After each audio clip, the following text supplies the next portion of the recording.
नमस्कार, DD news पर आप देखना शुरू कर चुके हैं हमारा खास प्रोग्राम। इस वक्त मैं हूं लाल चंद्र सिंह।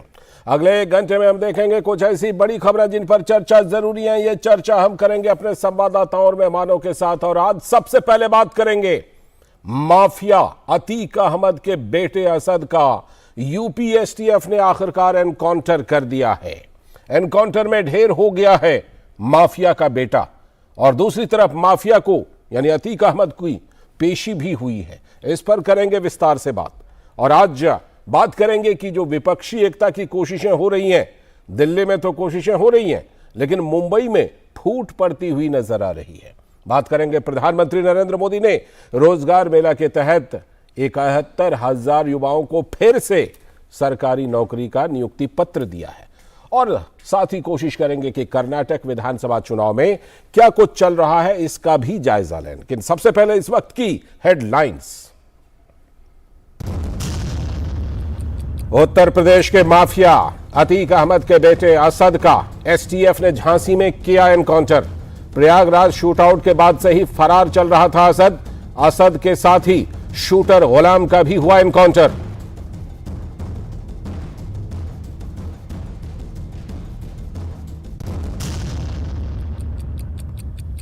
प्रधानमंत्री नरेंद्र मोदी ने युवाओं को रोजगार का दिया तोहफा। पीएम मोदी ने वीडियो कॉन्फ्रेंसिंग के माध्यम से लगभग 71,000 से भी अधिक नवनियुक्त कर्मियों को नियुक्ति पत्र किए प्रदान। नवनियुक्त कर्मियों को प्रधानमंत्री ने किया संबोधित। कहा, विकसित भारत की संकल्प से सिद्धि के लिए हमारी सरकार युवाओं की प्रतिभा और ऊर्जा को सही अवसर देने के लिए है प्रतिबद्ध। महागठबंधन की अगुवाई, विपक्षी दलों की एकजुटता पर भाजपा का हमला। भाजपा प्रवक्ता शहजाद पूनावाला ने कहा, लोकतंत्र बचाना इनका बहाना है, इन्हें अपने भ्रष्टाचार तंत्र को बचाना है। आम आदमी पार्टी के संयोजक अरविंद केजरीवाल को भारतीय राजनीति का नटवर लाल बताते हुए कहा, अन्ना हजारे को अपना गुरु मानने वाले आज लालू, राहुल और तेजस्वी के अनुयायी बन गए हैं। ब्रिटिश ब्रॉडकास्टिंग कॉरपोरेशन यानी बीबीसी की भारत में बढ़ी मुश्किलें। विदेशी फंडिंग मामले में ईडी ने बीबीसी इंडिया के खिलाफ विदेशी मुद्रा प्रबंधन अधिनियम यानी फेमा के तहत मामला किया दर्ज। बीते साल आयकर विभाग ने बीबीसी के दिल्ली और मुंबई दफ्तरों की ली थी तलाशी।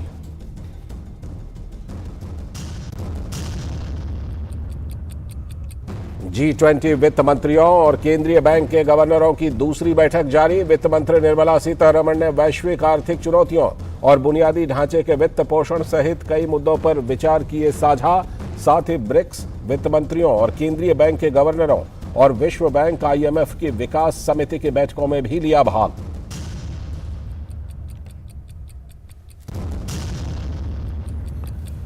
दूसरी महिला 2 दिवसीय अंतर्राष्ट्रीय बैठक आज जयपुर में। लैंगिक असमानता और विश्व स्तर पर महिलाओं के आर्थिक सशक्तिकरण को बढ़ावा देने पर हो रहा है मंथन।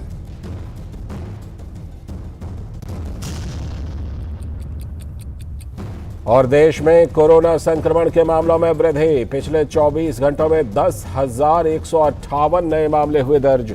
देश में कोरोना के सक्रिय मामलों की संख्या 44,000 से भी ज्यादा। वहीं रिकवरी रेट 98.71% दर्ज।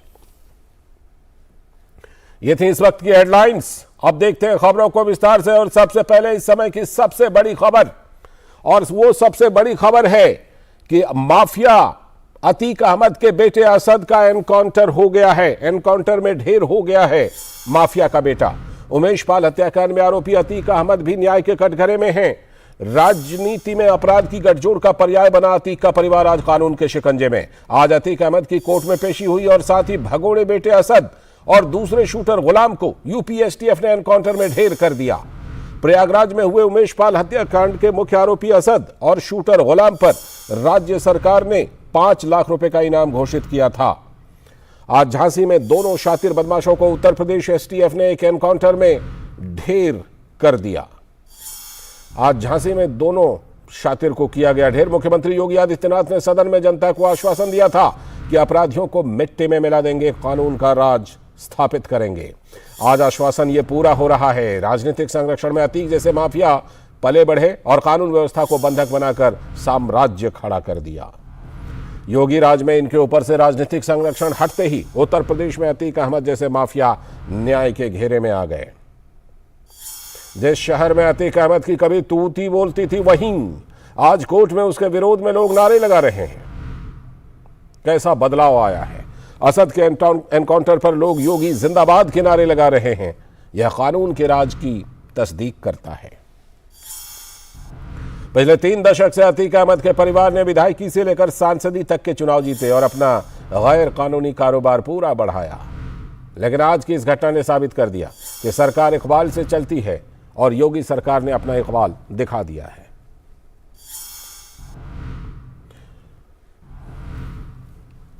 और इस पूरे मामले पर उत्तर प्रदेश के मुख्यमंत्री केशव प्रसाद मौर्य का कहना है कि यह बहुत ऐतिहासिक कार्रवाई है और बहुत बड़ा संदेश है कि अपराधियों का युग समाप्त हो गया है।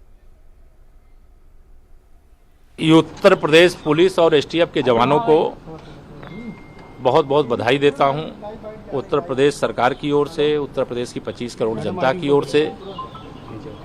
और इतने बड़े अपराध को अंजाम देने वालों का हश्र तो होना ही था ऐसा, लेकिन हम सबको प्रतीक्षा थी कि वो फांसी के फंदे पे लटकते पैरवी के आधार पर। लेकिन जब उन लोगों ने पुलिस पर गोली चलाई है तो पुलिस को जवाबी कार्रवाई करनी पड़ी, जिसमें यह खूंखार अपराधी ढेर हो गए हैं। और मैं फिर से एक बार पुलिस की टीम को बधाई देता हूं। बाकी बचे अपराधी पाताल के अंदर भी घुस गए होंगे तो उनको भी खोज निकालेगी उत्तर प्रदेश की पुलिस, यह भरोसा रख। सीधे लिए चलते हैं आपको लखनऊ, जहां पर इस वक्त प्रेस कॉन्फ्रेंस कर रहे हैं ADG law and order Prashant Kumar. सीधे चलते हैं इस प्रेस कॉन्फ्रेंस में।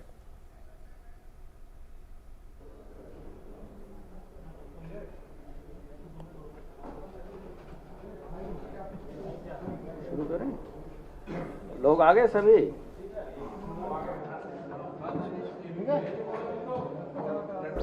क्या करेंगे?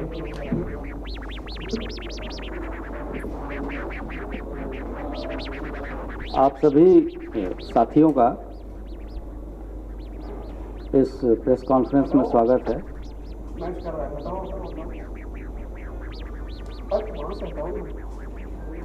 सरकार की अपराध और अपराधियों तथा माफियाओं के उन्मूलन के प्रति जो प्रतिबद्धता है, इससे आप सभी अवगत हैं। सरकार शुरू से ही जीरो टॉलरेंस की नीति ऐसे माफियाओं और दुर्दांत अपराधियों के प्रति एक विशेष अभियान छेड़ रखा है, जिसके बहुत ही सार्थक परिणाम आए हैं, जिससे आप सभी अवगत हैं।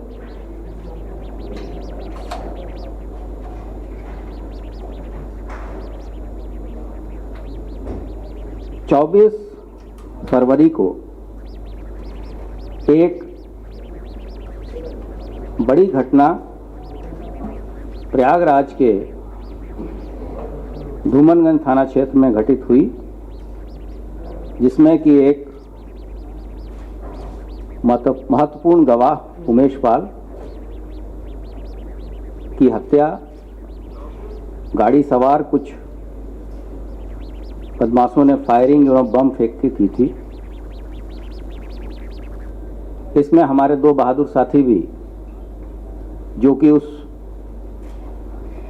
गवाह की सुरक्षा हेतु लगाए गए थे, घायल हुए और बाद में शहीद हुए। उस समय से उत्तर प्रदेश पुलिस ने विशेष टीमों का गठन किया था तथा समय समय पे इसमें कार्रवाइयाँ भी हुई हैं। इस घटना के संबंध में जो महत्वपूर्ण 5 लोग पहचाने गए थे,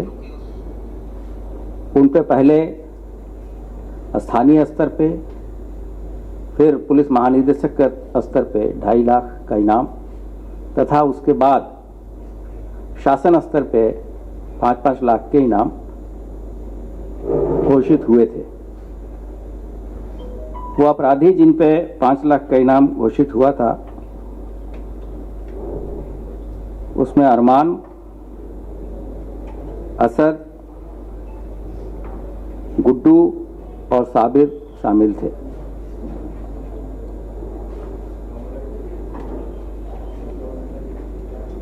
लगातार हमारी एसटीएफ और सिविल पुलिस की टीमें इस महत्वपूर्ण घटना के अभियुक्तों को अकाउंट फाउल करने में लगी थी।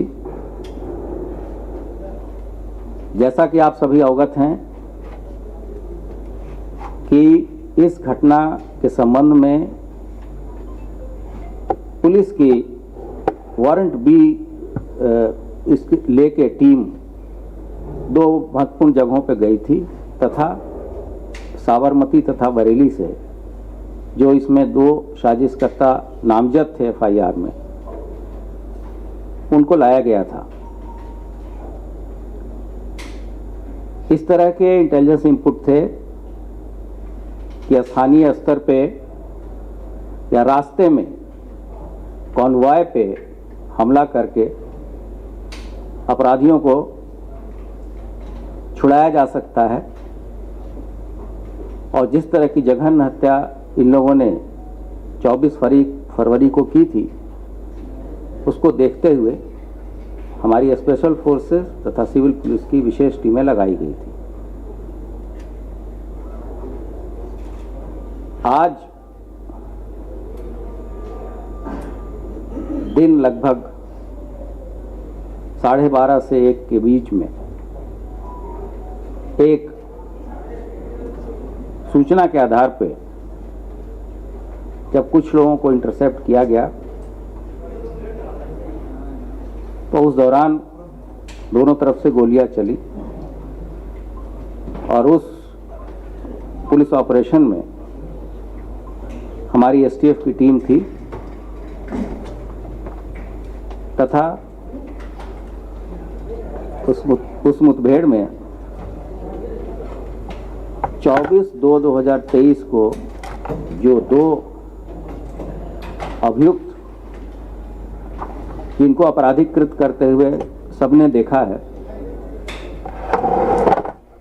मुठभेड़ में घायल हुए तथा बाद में उनकी मृत्यु हो गई, जिनकी पहचान असद पुत्र अतीक अहमद तथा गुलाम पुत्र मकसूदन के रूप में हुई। इस पूरे ऑपरेशन को हमारे एसटीएफ की टीम ने किया है। अभियुक्तों के पास से अत्याधुनिक विदेशी हथियार क्रमशः ब्रिटिश बुलडॉग रिवॉल्वर 455 बोर तथा वॉल्थर P88 पिस्टल 7.62 बोर बरामद की गई है। हमारी टीम में जो लोग शामिल रहे हैं, उस टीम का नेतृत्व डिप्टी एसपी नवेंदु कुमार तथा डिप्टी एसपी विमल कुमार सिंह ने किया है। इसके अतिरिक्त उस टीम में 2 निरीक्षक, 1 उप निरीक्षक, 4 मुख्य आरक्षी, 5 मुख्य आरक्षी तथा 2 कमांडो भी शामिल रहे हैं। इन कर्मियों का नाम हम प्रेस विज्ञप्ति के रूप में अभी आपको जारी करेंगे और आगे भी अपराध और अपराधियों के प्रति जो नीति शासन के निर्देश हैं, पुलिस महानिदेशक उत्तर प्रदेश की जो को निर्देश हैं, उसका अनुपालन हमारी जो एसटीएफ है, एटीएस है तथा सिविल पुलिस है, वो इनके उन्मूलन और सफाई में आगे भी कार्य करेगी। समय समय पे जो भी उपलब्धियां होंगी वो आप सभी साथियों के साथ हम शेयर करेंगे और मैं व्यक्तिगत रूप से हमारे एसटीएफ के जो साथी हैं, जिन्होंने इतनी कठिन परिस्थिति में और इतनी प्रतिकूल परिस्थितियों में जो एक अच्छे ऑपरेशन को अंजाम दिया है वो सभी बधाई के पात्र हैं। और इस संबंध में पुलिस महानिदेशक और शासन स्तर से इस मुठभेड़ में शामिल सभी व्यक्तियों को विशेष रूप से धन्यवाद दिया गया है, उनकी प्रशंसा की गई है और ये अपेक्षा की गई है कि इसी तरीके से आगे और भी जो अपराधियों के प्रति हमारी अभियान में सभी हमारे बहादुर साथियों का साथ रहेगा। धन्यवाद। जब उस तरह की चीज़ें आएंगी तो अभी से चीज़ें पहले से लोग इसको प्रसारित करते रहते हैं। मुझे नहीं लगता कि इसमें अभी कोई सत्यता है, लेकिन अगले क्षण अगर कुछ चीज़ें हो जाएंगी तो हम आपको अवगत कराएंगे। और मैंने आपको उनके सभी मंसूबे बता दिए हैं। जो चीज़ें प्रेस के साथ शेयर करने लायक हैं,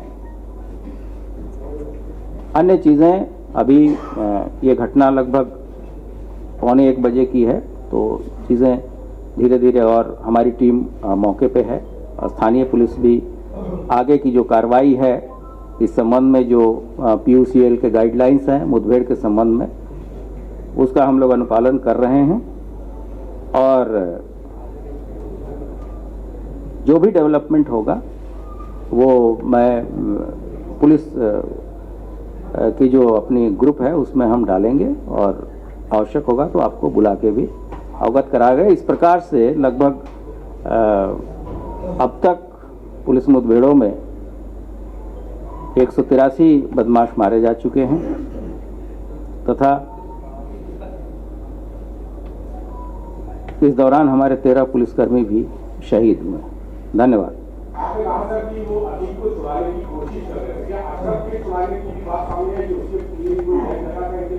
मैंने ये नहीं कहा, मैंने कहा कि ऐसी सूचना थी कि इनके ऊपर इनके कॉन्वॉय पे अटैक करके इनको छुड़ाने का प्रयास किया जा सकता है।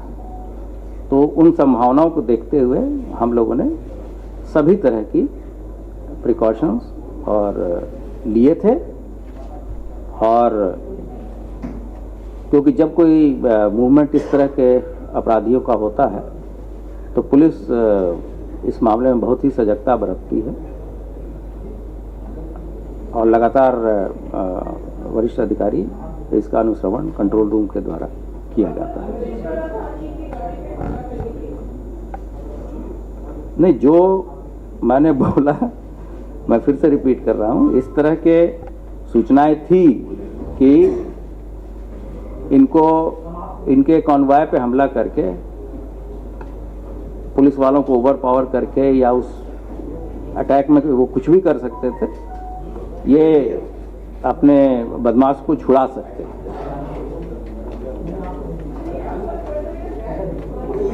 जी नहीं, ये चीज़ें तो अभी विवेचना चल रही है और उनके लिए पुलिस कस्टडी रिमांड का प्रयास किया जा रहा है। और जब हम पुलिस कस्टडी रिमांड लेंगे और हमारे पास जो सूचनाएं हैं उसको देखते हुए हम इन चीज़ों को पूरा, जब अभी हमारी विवेचना कंक्लूड नहीं हुई है और गुलाम का लगभग 8 आपराधिक इतिहास है का प्रयास किया जा रहा है। और जब हम पुलिस कस्टडी रिमांड लेंगे और हमारे पास जो सूचनाएं हैं उसको देखते हुए हम इस चीज़ों को पूरा, जब अभी हमारी विवेचना कंक्लूड नहीं हुई है और गुलाम का लगभग 8 आपराधिक इतिहास है, ये भी हम आपके साथ शेयर कर लेंगे। और इसके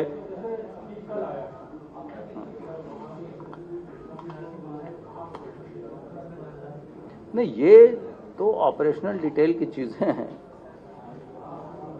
अब हमारी तैयारी ऐसी थी कि वो कॉन्वॉय पे अटैक नहीं कर पाए। धन्यवाद। नहीं, वहाँ जहाँ पर मुठभेड़ की सूचना है मैंने आपको बताया कि ये थाना क्षेत्र बड़ा गांव में परीक्षा बांध है, वहाँ पर ये मुठभेड़ हुई।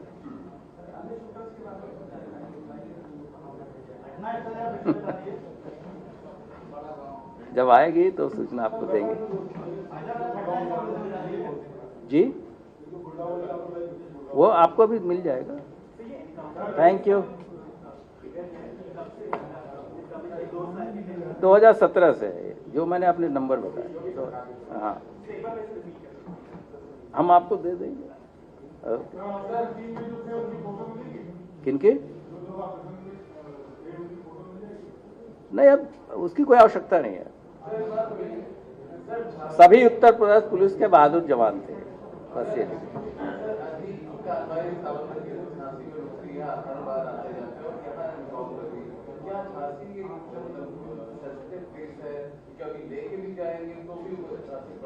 नहीं, ये तो रूट है। वो रुकने के बहुत सारे कारण होते हैं। किसी कारण से रुक सकते हैं, किसी नेचर कॉल के कारण रुक सकते हैं। हो सकता है कि किसी को कुछ खाना हो, किसी को कोई और कार्रवाई करेगा। झांसी एक बड़ी जगह है, वहाँ पे उस तरह की सुविधा है।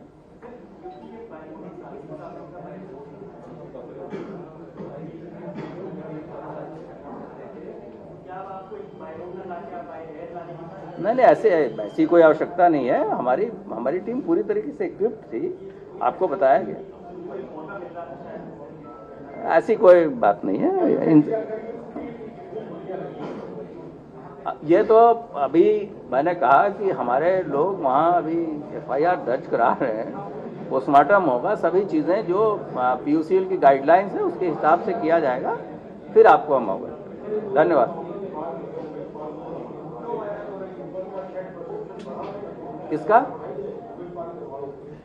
नहीं, उनको पर्याप्त सुरक्षा उनके घर वालों को दी गई है, उनके पास पहले से। धन्यवाद। प्रसारण आप देख रहे थे लखनऊ से। उत्तर प्रदेश की कानून व्यवस्था के विशेष पुलिस महानिदेशक प्रशांत कुमार मीडिया को संबोधित करके आज की घटना के बारे में जानकारी दे रहे थे कि किस तरह से यूपी STF ने माफिया अतीक अहमद के बेटे असद का एनकाउंटर झांसी में किया, किस तरह से यह घटनाक्रम हुआ और किस तरह से उमेश पाल मर्डर केस के जो आरोपी हैं उनको धर दबोचने की कोशिश लगातार STF कर रही है। वक्त है एक ब्रेक का, और ब्रेक के बाद जब लौटेंगे तो इस खबर पर और चर्चा जारी रखेंगे, इस खबर को और ज्यादा समझने की कोशिश करेंगे। आप देखते रहिए DD न्यूज।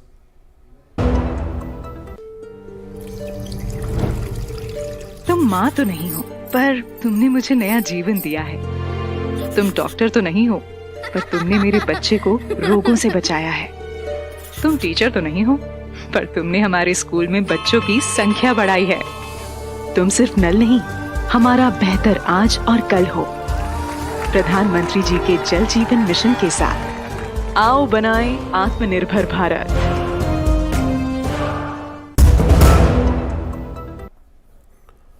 स्वागत है ब्रेक के बाद। DD न्यूज पर आप देख रहे हैं इस वक्त, और हम आज की सबसे बड़ी खबर पर बात कर रहे हैं कि माफिया अतीक अहमद के बेटे को एनकाउंटर में ढेर कर दिया है STF ने। यूपी STF ने तो अतीक अहमद के बेटे असद अहमद के एनकाउंटर पर उमेश पाल की पत्नी जया पाल का कहना है कि मैं मुख्यमंत्री योगी आदित्यनाथ का धन्यवाद करती हूं, उन्होंने जो किया है बहुत अच्छा किया है। माननीय मुख्यमंत्री जी को धन्यवाद देती हूँ जो उन्होंने आज इतना बड़ा फैसला को अंजाम दिया। उन्होंने जो किया है बहुत अच्छा किया है। उन्होंने अपनी बेटी का सुहाग के कातिलों को सजा दिलाई। मैं उनका बार बार आभार व्यक्त करूंगी कि वो पिता समान सब है। उन्होंने जो किया बहुत अच्छा किया है। ये आप उस बेवा की आवाज सुन रहे थे जो उमेश पाल की पत्नी, जिनका मर्डर कर दिया गया था, जया पाल की आवाज आप सुन रहे थे, उनके उद्गार सुन रहे थे। और एनकाउंटर पर उमेश पाल की मां शांति देवी ने कहा कि ये मेरे बेटे को श्रद्धांजलि है। मुख्यमंत्री जी का बहुत बहुत धन्यवाद करती हूँ और पुलिस विभाग के ऊपर जो कि उन लोगों ने मुख्यमंत्री का आदेश था, जो यहाँ के मुख्यालय जितने पुलिस प्रशासन के हैं उन्होंने अपना फर्ज अदा किया, जो उनको करना चाहिए उन्होंने अच्छा न्याय किया। तो एक मां जिसने बेटा खोया, एक पत्नी जिसने पति खोया, उनकी आवाज, उनके दिल की आवाज आप अभी सुन रहे थे। जुड़ते हैं अपने संवाददाता आशुतोष शुक्ला से और हमारे सलाहकार संपादक विनोद मिश्र जी से इस बड़ी खबर पर। पहले जरा एक अपडेट मैं आशुतोष से लेता हूं। आशुतोष, अभी एडीजी लॉ एंड ऑर्डर ने प्रेस कॉन्फ्रेंस किया, प्रशांत कुमार ने, और सारी जानकारी दी, सारा ब्यौरा दिया, और एक बात उन्होंने बहुत महत्वपूर्ण कही। जब पूछा गया उनसे कि एसटीएफ जिस तरह से उमेश पाल मर्डर के आरोपियों को तलाश रही है, ढूंढ रही है, उन्होंने कहा यह अभियान आगे भी जारी रहेगा। तो इससे क्या कुछ खबर, क्या कुछ संकेत मिलते हैं कि आने वाले दिनों में इस मामले में हमें इस तरह की और कार्रवाई देखने को मिल सकती है? आशुतोष,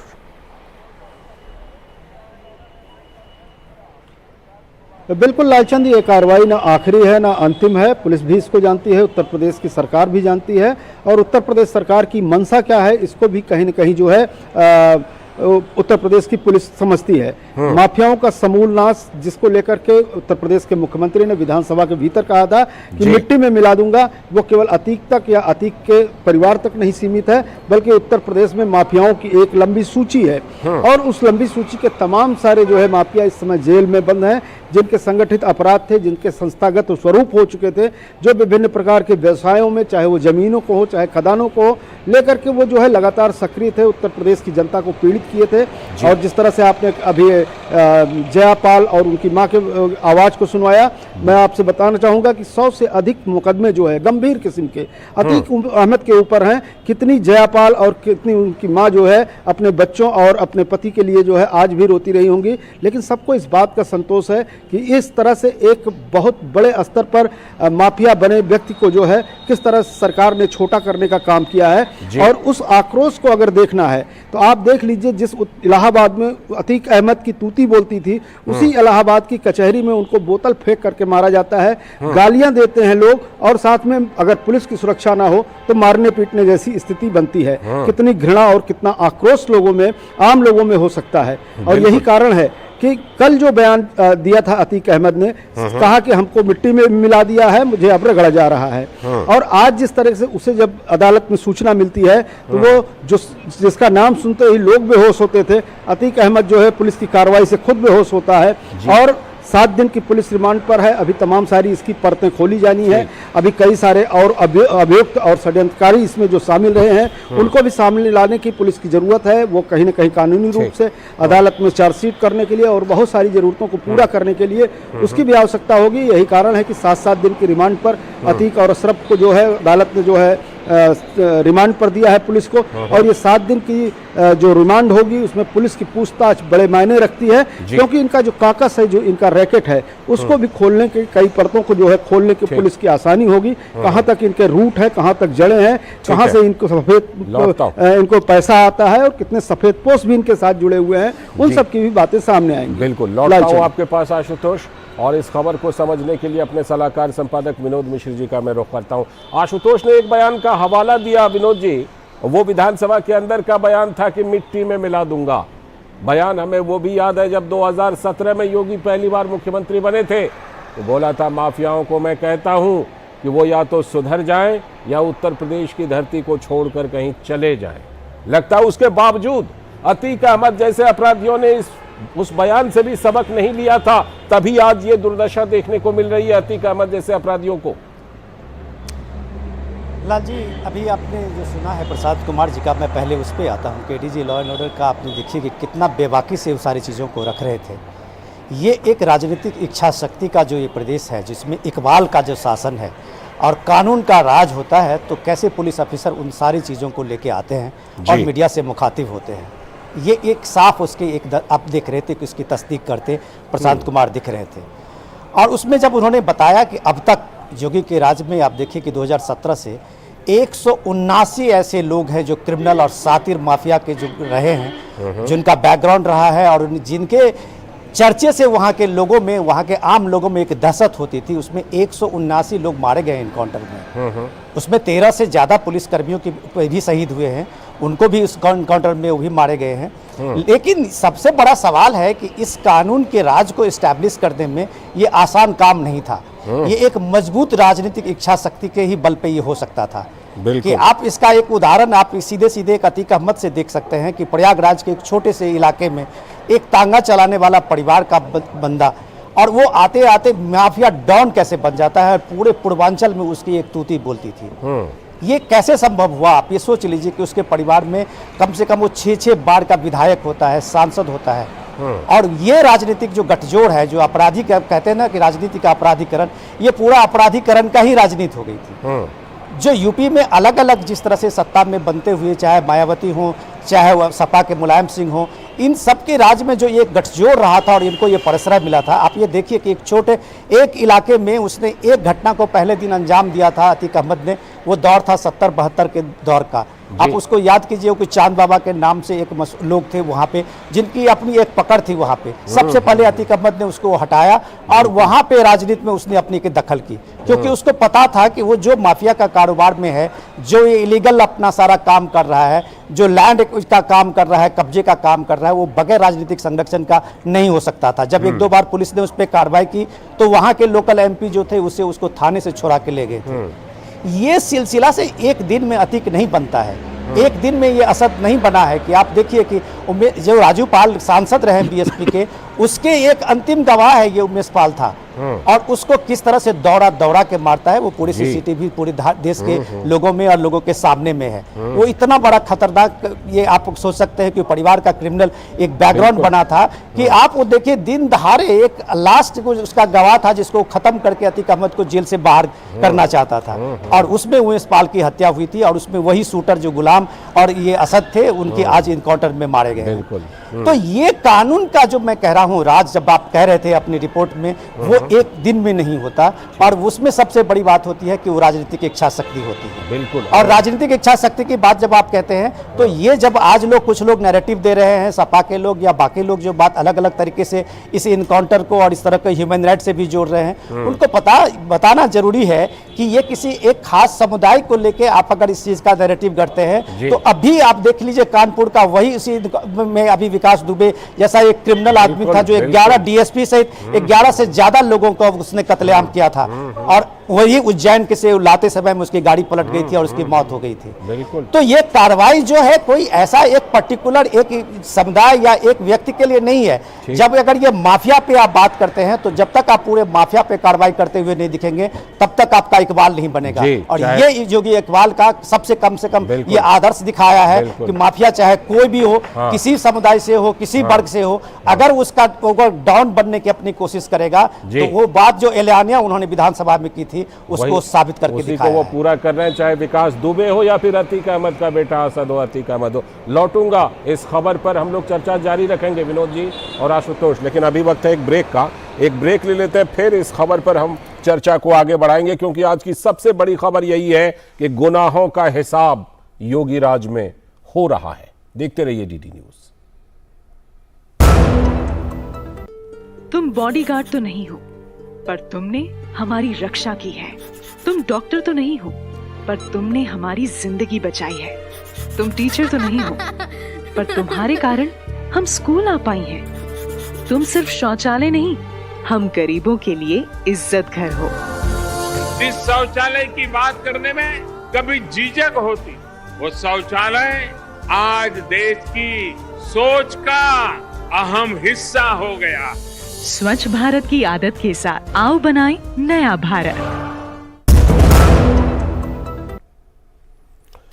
स्वागत है ब्रेक के बाद। आप देख रहे हैं DD न्यूज पर इस वक्त, और इस वक्त में आज हम सबसे बड़ी खबर पर चर्चा कर रहे हैं कि माफिया अतीक अहमद के बेटे असद का एनकाउंटर हो चुका है, साथ में शूटर गुलाम का भी, और अतीक अहमद की पेशी हुई है। हमारे साथ हमारे संवाददाता आशुतोष शुक्ला और हमारे सलाहकार संपादक विनोद मिश्र जी जुड़े हुए हैं। आशुतोष, आप जो आज की घटना का जिक्र कर रहे थे आशुतोष, प्रयागराज में इलाहाबाद हाईकोर्ट, क्योंकि हाईकोर्ट का नाम इलाहाबाद ही है, इलाहाबाद हाईकोर्ट में कभी ये तूती बोलती थी कि जज जब अतीक अहमद के मामलों की सुनवाई करते थे तो अपने नाम को वापस ले लेते थे, और आज का घटना आप बता रहे हैं कि लोग पत्थर फेंक रहे हैं, लोग जूते फेंक रहे हैं, लोग नारे लगा रहे हैं। ये जो पूरा का पूरा बदलाव है आशुतोष, ये उसी इकबाल का नतीजा है जिस इकबाल का जिक्र विनोद जी अभी कर रहे थे, योगी राज का इकबाल।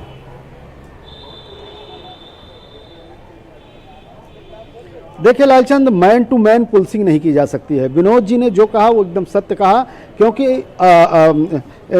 जिस तरह से अतीक अहमद माफिया बना, उस माफिया बनने के पीछे कहीं ना कहीं उस वक्त की सरकारों का, राजनीतिक नेताओं का और इसके साथ ही पुलिस का भी संरक्षण रहा होगा। 100 मामले दर्ज होते हैं, व्यक्ति जेल के बाहर होता है, उसका सारा कारोबार चल रहा होता है, पुलिस आंखें बंद किए हुए रहती है, वह कहीं न कहीं से संरक्षित होता है।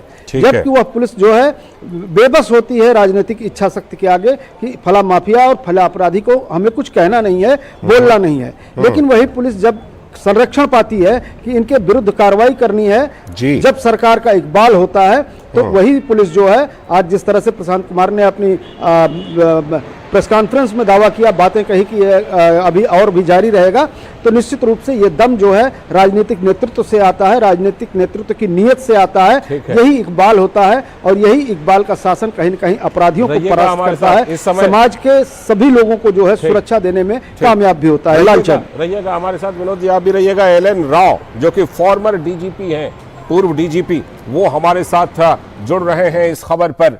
बहुत बहुत स्वागत एलएन राव साहब आपका डीडी न्यूज पर। और सबसे पहले आपसे ये जानना चाहूंगा कि जिस तरह से गुनाहों का हिसाब हो रहा है, आपने इन चीजों को, जिस तरह से ये माफिया साम्राज्य खड़ा हुआ था, उसको बहुत करीब से देखने का आपको मौका मिला होगा, लेकिन अब जिस तरह गुनाहों का हिसाब हो रहा है, उससे आप क्या ये महसूस करते हैं कि ये चीजें पहले भी हो सकती थीं लेकिन उस समय नहीं हुई? देखिए, बिल्कुल अभी जो आपके रिपोर्टर कह रहे थे कि कहीं न कहीं पॉलिटिकल विल की जरूरत है यहाँ पर, और जब ये माफिया खड़े हुए, माफिया अपने आप खड़े नहीं हुए, इनको खड़ा किया गया था, पॉलिटिकल सपोर्ट में खड़ा किया गया था। और आजकल की जो सबसे गंदी राजनीति मैं समझता हूँ उसको, कि जो माफियाओं का सहारा लेती है जो राजनीति, क्योंकि वो उनको सपोर्ट करते हैं और माफिया लोग अनाप शनाप पैसा कमाकर पार्टीज को देते हैं, इसी वजह से उनका संरक्षण किया जाता है। और जहां पर यूपी के जैसे और भी कई स्टेट्स में है, ऐसा नहीं कि खाली यूपी में ही है, और भी कई स्टेट्स में भी इन क्रिमिनल्स को कहीं ना कहीं पॉलिटिकल सपोर्ट मिलता है। और उसके साथ साथ जब पॉलिटिकल सपोर्ट होता है, जब पुलिस वहां की डरती है, उनके खिलाफ कार्रवाई करने से डरती है, इसमें भी कोई शक नहीं है। उनको पता लगता है कि ये तो उसका फला मंत्री का आदमी है, या उसका होम मिनिस्टर का आदमी है, या है। और बड़ी अफसोस की बात तो ये है कि ऐसे पीछे आपने देखा होगा बहुत से क्रिमिनल हिस्ट्री वाले लोग जेल में रहते हुए चुनाव जीते हैं। ये हमारा कौन सा गणतंत्र है, मैं समझ नहीं पा रहा हूँ कि उसके बाद सुप्रीम कोर्ट ने ऑर्डर भी किया कि कोई आदमी सजा याफ्ता हो गया है तो उसको चुनाव लड़ने का हक नहीं है। बिल्कुल नहीं है, ये बिल्कुल सही किया। लेकिन अभी भी पॉलिटिकल पार्टीज क्रिमिनल्स का सहारा लिए बिना नहीं रह सकती हैं और लेती हैं सहारा। और यही वजह है कि क्रिमिनल्स आज की डेट में बहुत बड़े माफिया बन जाते हैं। जहां तक ये तब बने हुए थे, आज बिखर रहे हैं। यहाँ पर यही साबित होता है कि राजनीति इच्छा तकती है तो उसमें कार्रवाई हो सकती है, और हो रही है। और मैं समझता हूँ जनता इस बात को बखूबी समझ रही है, और उनको अब महसूस हो रहा है कि जो यूपी में पहले जंगल राज कहा जाता था किसी टाइम में, अब आज की डेट में राम राज की तरफ बढ़ रहा है और क्राइम कहीं न कहीं कम होने की कगार पर है। तो मैं समझता हूँ ये पुलिस का और राजनीतिक जो भी पार्टी सरकार को देख रही हैं, उनका बहुत बड़ा योगदान है इसमें क्राइम को कंट्रोल करने के लिए। और मैं समझता हूँ देश के हर राज्य में ऐसा होना चाहिए, ताकि क्रिमिनल्स को मालूम हो कि कोई भी अगर गैर कानूनी काम करेंगे तो हमारा लॉ ऑफ लैंड इसमें कार्रवाई करेगा। बिल्कुल, हमारे साथ बने रहिएगा राव साहब, हम आपके पास लौटेंगे। विनोद जी, आप जिस राजनीति का जिक्र एलएन राव साहब कर रहे थे, आ गया बयान, अखिलेश यादव का बयान आ गया इस पर, एनकाउंटर पर, कि ये एनकाउंटर गलत है, इसकी जांच होनी चाहिए। यही राजनीति है जिसने इस तरह के साम्राज्य को, माफिया साम्राज्य को पाल करके रखा था। विनोद जी, लाल जी, अभी राव साहब जो कह रहे थे कि मैं तो कहूंगा कि राव साहब को सैल्यूट करूंगा कि जिस बेबाकी से वो बता रहे थे कि ये जो गठजोड़ है जो पुलिसिंग सिस्टम में और सारी चीज़ों में, जो कैसे क्रिमिनल जो है, एक छोटा क्रिमिनल कैसे बनते बनते एक बड़ा डॉन बनता है, वो बगैर राजनीतिक संरक्षण का नहीं हो सकता है। यही बात हम लोग बता रहे थे और इसकी चर्चा कर रहे थे राजनीतिक इच्छा शक्ति की। अब भी मैं 10 दिन के पहले की घटना बताऊं कि 10 दिन पहले मायावती ने प्रेस कॉन्फ्रेंस की थी, जब से लगा कि अतीक अहमद के खिलाफ में पुलिस की ये कार्रवाई हो रही है, और उसके बेटे ने जब राजू पाल की जो गवाह थे, प्रमुख गवाह थे उमेश पाल, उसकी हत्या कर दी है, वो राजू पाल, आप सोचिए कि उनका एक सांसद रहा है प्रयाग फूलपुर से, जिसको अतीक अहमद ने इसलिए मारा था कि उसने 4000 वोट से अतीक अहमद को हरा दिया था फूलपुर कंस्टिट्यूएंसी में, और वो इससे पहले फूलपुर से अतीक अहमद जीता था। तो अब ये सवाल ये है कि आप के सांसद को मारने वाला बंदा जो अभी कानून के गिरफ्त में आना ही है उसको, ये बात आप जान रहे थे, लेकिन आपने उसको टिकट देने के बजाय उसकी मैडम जो है, बेगम जो है, उसको आपने मेयर के चुनाव के लिए प्रयागराज से दिया था टिकट। ये कैसी राजनीति है? क्या आपको लगता है कि अतीक अहमद का नाम लेने से, अतीक अहमद को टिकट देने से शायद हमारी ये बदनामी होगी? तो आपने चुप के चोर दरवाजे से उसके परिवार में उसके पत्नी को मेयर में खड़ा कर दिया।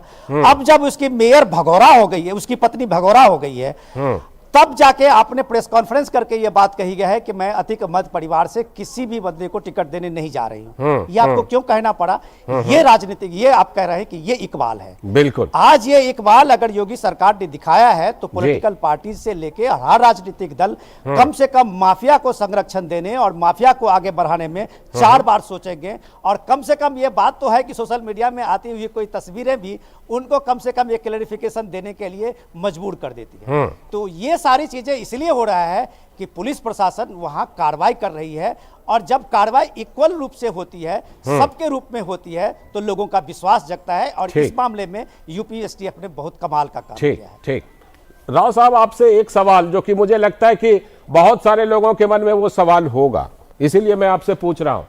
राजनीति जिम्मेदार है, राजनीतिक गठजोड़ जिम्मेदार है, ये बात सब लोग, हम लोग समझते हैं, लेकिन क्या आपको लगता है कि पुलिस की तरफ से भी, सुरक्षा बलों की तरफ से भी ऐसे मामलों को निपटने में किसी तरह के बदलाव या कोई सुधार की जरूरत आपने कभी महसूस की हो? देखिए, बिल्कुल पुलिस को स्वतंत्र रूप से काम कर देना चाहिए, और ये सरकारों का काम है कि पुलिस को कोई इंटरफेरेंस ना करे। कानून के मुताबिक पुलिस अगर काम करेगी तो उसका इकबाल रहेगा और पब्लिक में उसका कॉन्फिडेंस भी बने रहेगा पुलिस का। लेकिन जहां पुलिस पॉलिटिकल लोगों को खुश करने के लिए काम करेगी, वहीं पर गड़बड़ हो जाती है और वहीं पब्लिक उनके बारे में सोचती है कि पुलिस क्या कर रही है। और जब भी मैं समझता हूं कि पुलिस अपनी कार्रवाई कानून के हिसाब से करेगी, लोग खुश रहेंगे, कोई किसी प्रकार से पुलिस के खिलाफ कोई शिकायत नहीं होगी। लेकिन जहां जहां इंटरफेरेंस रहेगा पॉलिटिकल पार्टीज का, तो वो वहां पर गड़बड़ होता है। मैं जानता हूं, मैं जब wire service I was as ACP, तो उसके बाद एक गैंगस्टर को हमने एनकाउंटर किया था। वो किसी एक बहुत बड़ी पॉलिटिकल पार्टी यूपी की थी, उनके साथ में स्टेज साझा क्या करता था, मतलब साथ में बैठता था, जहाँ पे चीफ मिनिस्टर बैठती थी तब उसके साथ में बैठता, तो वो आदमी एनकाउंटर में मारा गया। तो क्यों, और उनके खिलाफ बहुत से केसेस थे। तो मैं ये कहता हूँ वो भी पब्लिक में ये दिखाने की कोशिश करते हैं कि मैं किसी राजनेता के साथ में हूं, और उसका प्रभाव पब्लिक में गलत जाता है। क्योंकि क्रिमिनल आदमी का अगर किसी पॉलिटिकल आदमी के साथ है तो वो पब्लिक उसके बारे में सोचेगी कि उस पार्टी के बारे में भी सोचेगी, ये पार्टी क्रिमिनल्स को साथ लेकर चलती है, क्रिमिनल्स को सपोर्ट करती है। और कहीं न कहीं वो क्रिमिनल जो अनाप शनाप पैसा कमाते हैं, गलत तरीके काम करते हैं, इलीगल काम करते हैं, वो कहीं न कहीं पब्लिक को कहीं न कहीं पिंच करता है। चाहे वो पब्लिक से पैसे उगाने का काम है, या कोई डिस्प्यूटेड काम करना है, या किसी का माफिया के तरीके से किसी का मर्डर कराना है या करना है, या सुपारी किलिंग करना है, या अपने और क्रिमिनल्स को अपने साथ में फौज की फौज पूरी रखना है, और उन क्रिमिनल्स को सपोर्ट करते हैं ताकि वो क्रिमिनल्स भी फले फूले, और वो फलते फूलते हुए उस पार्टी को फल फूलना दिखाते हैं। इसलिए पॉलिटिकल आदमी उनको साथ रखते हैं ताकि उनका फाइनेंशियल भी साउंड रहे, और जो काम वो पॉलिटिकल पार्टी वाले कराना चाहें वो काम को करा सकते हैं उन क्रिमिनल्स के थ्रू। तो ये बहुत बुरी स्थिति है। इसको धीरे धीरे इस प्रकार से जैसे यूपी में सुधार हो रहा है, मैं समझता हूँ पूरे देश में ऐसा सुधार होगा तो बहुत आम आदमी को राहत मिलेगी। बिल्कुल, वो जो कहते हैं ना कि एक विस्कस सर्कल बन जाता है और उसके बाद उसमें मामले फंसते चले जाते हैं। लौटता हूं आपके पास, लेकिन आशुतोष, जिस तरह से विकास दुबे का भी एनकाउंटर हुआ था और अभी अतीक अहमद के बेटे असद का एनकाउंटर हुआ, लेकिन हम देखते हैं कि सियासत अभी थोड़ी ज्यादा गर्म लग रही है। विपक्ष के नेता अखिलेश यादव इस पर सवाल उठा रहे हैं, कह रहे हैं इस एनकाउंटर की जांच होनी चाहिए। ये अपने आप में एक बहुत बड़ी विडंबना है। आखिर कौन सी ऐसी चीज है जो विकास दुबे से एनकाउंटर से, असद के एनकाउंटर पर अलग है, और क्या राजनीतिक प्रतिक्रियाएं आप वहां पर लखनऊ में सुन पा रहे हैं आशुतोष? बिल्कुल लालचंद, जब विकास दुबे का एनकाउंटर हुआ था उस वक्त भी कुछ राजनीतिक दलों ने इस बात पर प्रश्न खड़ा किया था कि चूंकि विकास दुबे की अमुक जात थी जिसके कारण जो है उसको जो है उत्तर प्रदेश सरकार ने जो है टारगेट किया। लेकिन जब हम इस तरह की बात करते हैं या वो राजनीतिक दल इस तरह की बात करते हैं तो शायद वो भूल जाते हैं बिकरू का वह कांड जहां पर मैं मौजूद था, 11 पुलिस वालों को किस बेदर्दी के साथ मारा गया था, घेर करके षड्यंत्र करके विकास दुबे ने मारा था। और यह पुलिस वालों को मारने की जहां तक बात थी वह सीधे सीधे उत्तर प्रदेश सरकार और भारत के संविधान को चुनौती देने की बात थी। विकास दुबे को अगर मारा गया तो वह किसी जात का नहीं था, वो अपराधी था, उसने अपने सजातियों को भी मारा था। और आज जब अतीक अहमद मारा गया है तो फिर वही जाति का मुद्दा उठाया जा रहा है। राजनीतिक दल जब मुद्दों के अभाव में होते हैं तो तात्कालिक परिस्थितियों से मुद्दे उठाने की कोशिश करते हैं, राजनीति को चमकाने की कोशिश करते हैं। लेकिन जो है ये राजनीति जनता समझती है और यही कारण है कि इनके मुद्दे कभी सफल नहीं हो पाते हैं। लालचंद, बिल्कुल। विनोद जी, जिस तरह से अभी हम उद्गार सुन रहे थे उमेश पाल की पत्नी का, उमेश पाल जी की, स्वर्गीय उमेश पाल की माता जी का, ऐसे उद्गार तो मुझे लगता है इन माफियाओं की वजह से अगर सुने जाएं तो सैकड़ों बच्चों के दर्द, माताओं की आहें और बेवा पत्नियों की आहें सुनी जा सकती हैं। लेकिन जब कभी भी इस तरह की कार्रवाई होती है तो वहीं पर कोई ना कोई दूसरा राजनीतिक दल खड़ा मिलता है जो उसको बचाता हुआ दिखता है। ये जो सिलसिला है, इस सिलसिले को बखूबी तोड़ने का काम किया गया है योगी राज में। लाल जी, आप पिछले 40 साल से देखिए जो यूपी की जो राजनीति है उसको मैं थोड़ी सी एक झांकी आपको दिखा रहा हूं। जो राव साहब कह रहे थे, मैं उन्हीं की बात को आगे बढ़ाता हूं कि पिछले 40 साल से यूपी में इलेक्शन का सबसे बड़ा मुद्दा लॉ एंड ऑर्डर रहा है। इसका सीधा सीधी मतलब ये है कि यूपी के लोगों के सामने में सबसे बड़ा मुद्दा आज भी लॉ एंड ऑर्डर है।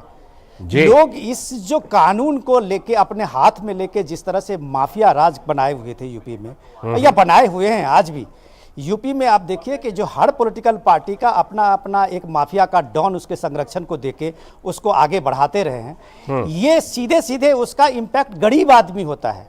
आज अतीक अहमद को लेके आप प्रयागराज चले जाइए तो सबसे ज्यादा खुश वहां वही गरीब लोग होंगे जो किसी भी समुदाय से हो, जिसकी वो जमीनें हड़पी है, जिसके जब घर है और बाजे को तोड़ के उसने अपने लोगों को घुसा दिया है। ऐसे लोगों की बर्बरता जो है उसको लोगों अगर इसको कम्युनिटी से कभी उसको राजनेता बनाते हैं, कभी जननेता बना देते हैं। लेकिन आप ये देखिए होता क्या रहा। आपको मायावती के उस स्लोगन आपको याद होगा 20 साल पहले जब मायावती सत्ता में लौटी थी तो उनका स्लोगन था चढ़ गुंडन के छाती पे मुहर लगेगी हाथ। हाँ, बिल्कुल। तो ये गुंडन की छाती पे चढ़ के जो मायावती आई थी तो उन्होंने क्या किया, उन्होंने उसके बदले में उसी गुंडे को उन्होंने पुरस्कृत किया और उसके विधानसभा में सबसे ज्यादा गुंडे की टिकट मिली थी। और अब ये अतीक अहमद और उसके परिवार के कई लोग मायावती के पार्टी के टिकट लेके सत्ता में चाहे सांसद बने हो या विधायक के लिए हो, या पूर्वांचल में आप चले जाइए, बनारस में चले जाइए, जितने बड़े उस इलाके में जो टेरर था वो गुंडों का वहां पे एक साम्राज्य होता था, उसमें सारे के सारे यही लोग थे जो पार्टी उसको अलग अलग तरीके से टिकट देते थे, कभी सपा से कभी बसपा से। तो ये गुंडन की छाती पे और मुहर लगेगी हाथी पे, तो लोगों ने आक्रोश में तो मुहर हाथी पे लगाया, लेकिन उसको मिला क्या? ठीक। तो ये योगी सरकार का भी आप देखिए कि पहला चुनाव से लेके आज तक यूपी में यही मुद्दा है। और योगी ये जानते हैं कि अगर ये 24 करोड़ का ये यूपी है, लॉ एंड ऑर्डर किसी भी सरकार के लिए बहुत मुश्किल और बहुत चैलेंज की बात होती है।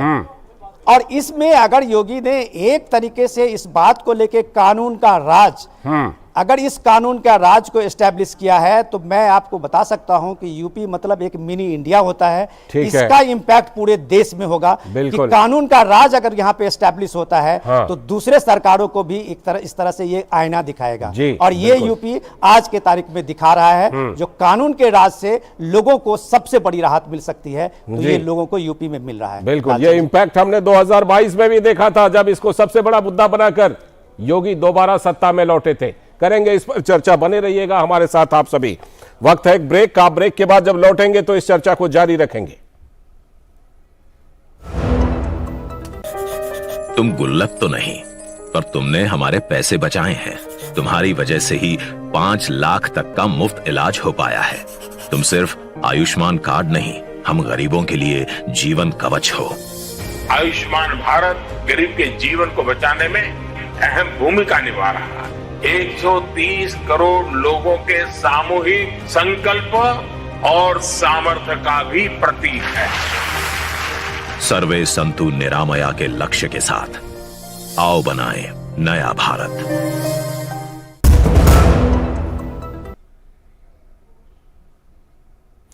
स्वागत है ब्रेक के बाद। डीडी न्यूज पर आप देख रहे हैं इस वक्त, और आज के इस वक्त की सबसे बड़ी खबर यही है कि माफिया अतीक अहमद के बेटे का एनकाउंटर हो गया है। माफिया अतीक अहमद को कोर्ट में पेश किया गया है, यानी कुल मिलाकर गुनाहों का हिसाब हो रहा है। हमारे साथ जुड़े हुए हैं, हमारे साथ सलाहकार संपादक विनोद मिश्र जी जुड़े हुए हैं, आशुतोष शुक्ल जुड़े हुए हैं, साथ में हमारे साथ एलन राव जी जुड़े हुए हैं, और कुछ देर में एसपी वैद्य जी भी जुड़ने वाले हैं। तो अभी मैं इस सवाल को लेकर के एक बार फिर से जुड़ता हूं आशुतोष के पास, बल्कि विनोद मिश्र जी हमारे साथ जुड़ चुके हैं। विनोद जी, जिस तरह से कि ये पूरा का पूरा मामला, अभी हमने कहा जैसे 2022 में बहुत बड़ा मुद्दा था लॉ एंड ऑर्डर का, कानून व्यवस्था का, और योगी आदित्यनाथ को उत्तर प्रदेश के लोगों का पूरा भरोसा मिला, पूरा आशीर्वाद मिला। उसके बाद से जब अब इस तरह की कार्रवाई हो रही है तो ये माना जाए कि गुनाहों के हिसाब का जो ये सिलसिला है ये उत्तर प्रदेश में चलता रहेगा, और योगी के ऊपर उत्तर प्रदेश के लोगों ने जो भरोसा किया है उस भरोसे पर वो खरा उतरते जा रहे हैं और शायद आगे भी उतरते रहेंगे। लाल जी, लोगों को क्या चाहिए? एक लाइन का है, एक शब्द आप कहिए तो उसका जस्टिस है। लोग जो है वो सिर्फ इस इंडियन डेमोक्रेसी में जो उनकी आस्था है वो सबसे बड़ी आस्था जस्टिस को लेके है जी। और जस्टिस में आप ये देखिए कि उसको जस्टिस का जो मैकेनिज्म है अपने यहाँ में वो कितना है। कोर्ट के दायरे में आप देखिए कि एक एक केस पे जस्टिस होते हुए कई पीढ़ियाँ गुजर जाती हैं। इसका सबसे फ़ायदा जो हुआ वो यूपी में इस माफिया लोगों ने उठाया था। अब आप देखिए कि एक एक सांसद पे इतने मर्डर के चार्ज रहे, इतने क्रिमिनल चार्जेस रहे हैं, लेकिन उनकी केस की सुनवाई होते होते 20-25 साल लग गए थे जी। और तब तक वो कितनी बार सांसद बन चुके होते थे, कब तक विधायक बन चुके होते थे, कई बार मंत्री बन चुके होते थे और उनका वो कारोबार चलता था। तो एक तरह से आप कहिए कि लोगों का विश्वास लगभग एक तरह से खत्म हो गया था, एक टूट गया था। अब यूपी में जब आप कह रहे हैं कि यूपी में जब बीजेपी का जो 2017 में ये पहला स्लोगन आया तो डेफिनेटली आप सोचिए कि लोगों में ये आकर्षण, जो लोग ये सोशल इंजीनियरिंग बना रहे थे, जो लोग एक कम्युनल लाइन पे अपना अलग अलग सांप्रदायिक के नाम पे अलग अलग वोट का और अलग अलग शेयर का उसकी व्याख्या कर रहे थे, वो ये बात जान नहीं रहे थे कि लोगों में, हर तबके के लोगों में एक दहशत है जी। अब जब एक रोमियो फोर्स की बात हुई थी तो लाल जी सब हंस रहे थे कि ये रोमियो फोर्स क्या करेगा। आप ये देखिए कि किसी भी सभ्य परिवार के बच्चों को घर से बाहर निकलना कितना दूरह काम होता था इस यूपी में। गांव में लड़कियों को स्कूल जाना एक मुश्किल काम होता था। हम लोगों ने कई ऐसे दर्जनों स्टोरी किया है कि लड़कियां स्कूल छोड़ के घर बैठ गई है। वो कौन लोग थे? ठीक है, तो वो लोग वही थे जो ये छोटे छोटे माफिया बनते बनते बड़े माफिया बने हैं, बिल्कुल, जिनका एक पॉलिटिकल संरक्षण है और उनको ये बात का एहसास था कि कानून उसका कुछ नहीं बिगाड़ सकता। और इसके पीड़ित, इसके सबसे पहला जो उनका टारगेट होता था वो आम लोग होते थे, वो गरीब लोग होते थे। आप देखिए जब एक रोमियो फोर्स बना तो एकदम मजाक बना नेशनल और इंटरनेशनल न्यूज में कि आप जो लव बर्ड्स हैं उसको आप मिलते भी देखेंगे। लेकिन उसके साथ हुआ क्या कि उसमें जो परिवार की लड़कियां भी ऐसे निकल जाएं तो उनके भी पीछे लोग पड़ जाते थे। आज कहां है यूपी में? बिल्कुल, सिर्फ एक रोमियो फोर्स का इकबाल है। इसी तरह से आप कह रहे हैं ये दूसरा इकबाल है इसका, जो ये बुलडोजर को लेके इतने कहानियां बनाई गई, पूरे देश दुनिया में उसकी अलग अलग नैरेटिव खबर गई। ये कानून के राज को स्थापना करने के लिए एक बात हुई थी। बिल्कुल, आज आप देखिए कि रामनवमी के इस पे में कितने दंगे, आपको कहां से, गुजरात से आप देखिए, महाराष्ट्र से देखिए, पश्चिम बंगाल से देखिए, बिहार के कोने कोने में देखिए, ये क्यों हो रहा है? इसलिए कि लोगों को पता है कि सरकार कार्रवाई करते हुए 20 बार सोचे कि किसका वोट, कहां का वोट, कौन से नाराज, कौन सी कम्युनिटी। लेकिन यहां अगर आप कानून को तोड़ेंगे तो कानून के राज में आप पे कार्रवाई होगी और ये कार्रवाई के लिए कोर्ट का लंबा फैसला नहीं चलेगा।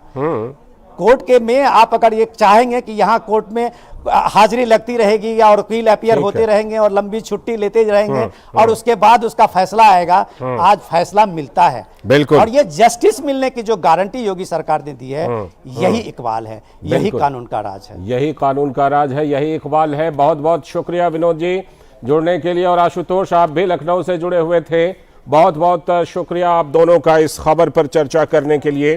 तो आज के इस वक्त में, इस वक्त की जो सबसे बड़ी खबर थी, हमने पूरा कार्यक्रम उसी पर रखा, और बाकी मुद्दों पर हम कभी और बात कर लेंगे, आपसे लगातार करते ही रहते हैं। लेकिन आज के इस वक्त की सबसे बड़ी खबर यही थी कि माफिया अतीक अहमद, उसके गुनाहों का हिसाब हो रहा है योगी राज में। तो आज के इस वक्त में इतना ही, लेकिन डीडी न्यूज पर खबरों और कार्यक्रमों का सिलसिला लगातार जारी है। नमस्कार।